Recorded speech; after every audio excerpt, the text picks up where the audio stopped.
Hey everyone, welcome to this video. और finally आज की तारीख आ चुकी है बेटा 30 अगस्त। मैंने कुछ महीने पहले एक वीडियो बनाया था जहां पे मैंने आपसे कहा था कि जब आपके सीए इंटरमीडिएट एग्जाम को 2 महीने बचे होंगे तब आपको डिसीजन लेना होगा कि क्या अब हम लोग रेडी है 2 ग्रुप देने के लिए या हम लोग एक ही ग्रुप देना चाहिए।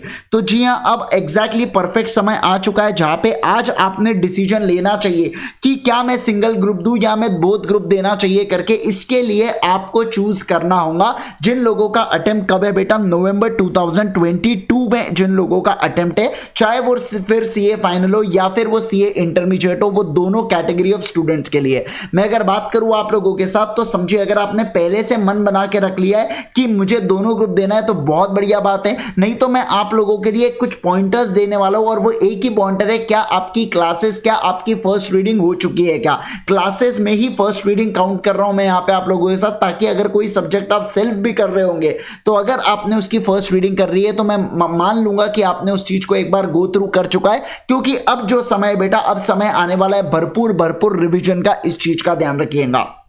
तो ऐसे केस के अंदर आने वाले 2 महीनों में आपको क्या करना है, आने वाले 2 महीनों में आपको भरपूर सेल्फ स्टडी करना है। जितनी क्लासेस देखना था, जितने रिवीजन देखना था, आपने सब कुछ देख चुके हैं। अब आपको करना है जम के एकदम तगड़ी सेल्फ स्टडी। इस चीज का ध्यान रखिए। लेकिन वो सब्जेक्ट जिसके ऊपर आपकी कमांड नहीं है तो आप रिवीजन के साथ साथ हल्के फुल्के लेक्चर्स देख सकते हो, कोई दिक्कत नहीं है। आपने लास्ट 2 ईयर्स के आरटीपी, एमटीपी, पीवाईक्यू को सॉल्व करना है। आखिरी 2 ईयर्स की 4 अटेम्प्ट की भी अगर आप कर लेते हो ना, इनफ है बेटा, उससे ज्यादा और आपको टेंशन नहीं है। उसके बाद अगर मैं बात करूं, हमेशा कॉम्बिनेशन बनाते हुए चलिएगा, प्रैक्टिकल और थ्योरी सब्जेक्ट का कॉम्बिनेशन बनाते हुए चलेंगे तो ये आपके लिए ज्यादा बेस्ट होगा, ज्यादा सूटेबल होगा, आपको पढ़ाई करते वक्त बोर नहीं होगा। 4th पॉइंट की बात करूं, इंपॉर्टेंट पॉइंट्स को, इंपॉर्टेंट कंसेप्ट्स को, इंपॉर्टेंट क्वेश्चंस को मार्क करते हुए चलिएगा। आपके पास इंपॉर्टेंट क्वेश्चंस की लिस्ट होनी चाहिए। आखिरी में 1.5 दिन पहले जब आप एग्जामिनेशन की तैयारी कर रहे हो, आप बेटा चेकआउट सकते हो रील की कैसे 1.5 दिन के अंदर मैंने आपको बताया था कि कैसे आपने पढ़ाई करना चाहिए और आपने कैसे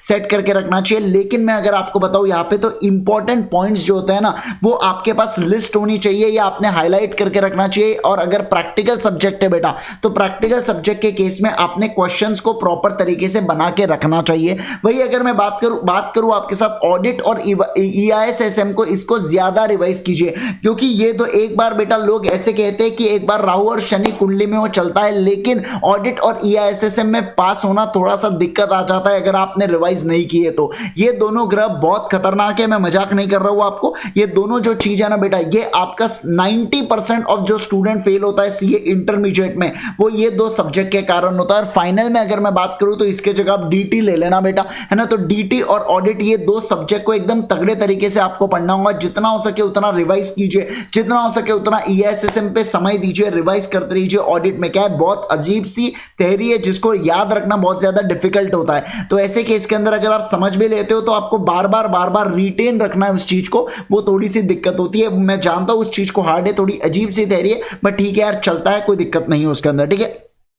तो 5 पॉइंटर्स का खास ध्यान रखिएगा। अभी एक भी दिन बिल्कुल भी आपको टाइम पास नहीं करना है, एकदम बढ़िया ढंग से सिर्फ और सिर्फ पढ़ाई करते रहिएगा। अभी कुछ नहीं, 2 महीने के लिए लिटरली कुछ नहीं, इस चीज का ध्यान रखिए, है ना। अभी जितनी भी बर्थडे पार्टीज थी, सारी चीजें अब सब कुछ हो चुकी है, जितने दोस्त से मिलना था सारी चीजें हो चुकी है। अब आपको करना है केवल और केवल पढ़ाई, और बस 2 महीने अपने आप को संभाल लीजिए बेटा, एकदम बढ़िया ढंग से आपका रिजल्ट आ जाएगा। और देखिएगा ये 2 महीने की मेहनत आपको बहुत रंग लाएंगी। तो एकदम अपना 100% दे दीजिए। अभी एक बस है तो यही आइटम है, इसके अलावा कुछ नहीं, है ना। इस चीज का एटीट्यूड रखिएगा और बढ़िया ढंग से क्लियर कीजिएगा। अब देखो, समझिए बात को, आपने जो भी डिसीजन लेना है, ये आपने आज या कल, जिस दिन भी आप ये वीडियो को देख रहे हो, तब आपने डिसीजन ले लेना है। और उसके बाद अगर मैं बात करूं, फिर बेटा एग्जाम तक सोचना नहीं, एक ग्रुप दूं, आधा सब्जेक्ट दूं, पौना सब्जेक्ट दूं, कुछ नहीं सोचना। फिर आपने एक बार जो डिसाइड किया उसके ऊपर क्या रहेंगे, उसके ऊपर आप एकदम मतलब उसके ऊपर जुट जाना कि बस यही करना है करके, है ना। अगर आपने मेरे टेलीग्राम चैनल को ज्वाइन नहीं किया तो इस वीडियो के कमेंट बॉक्स में टेलीग्राम चैनल है, जरूर से उसे ज्वाइन कीजिएगा, मैंने पिन करके रखो। आपको कोई भी क्वेरी हो आप यहां पे मुझे डीएम कर सकते हैं, मैं जरूर से इसको रिस्पॉन्ड करूंगा, देर से ही सही लेकिन रिस्पॉन्ड जरूर करूंगा, पक्का बता देता हूं मैं आपको, राइट, है ना। चाहे फिर आप CA intermediate, CA final, CA foundation, कोई भी स्टूडेंट हो, आप बिल्कुल डीएम कर सकते हैं, कोई दिक्कत नहीं है यार, ठीक है। होप सो वीडियो आप लोगों के लिए यूजफुल रहा। ऐसे अमेजिंग और वीडियोस के लिए बेटा जरूर से मुझे सब्सक्राइब करके रखिएगा इस चैनल को, अगर आपने अब तक सब्सक्राइब नहीं किया है तो, right. Thank you so much once again, bye bye, take care.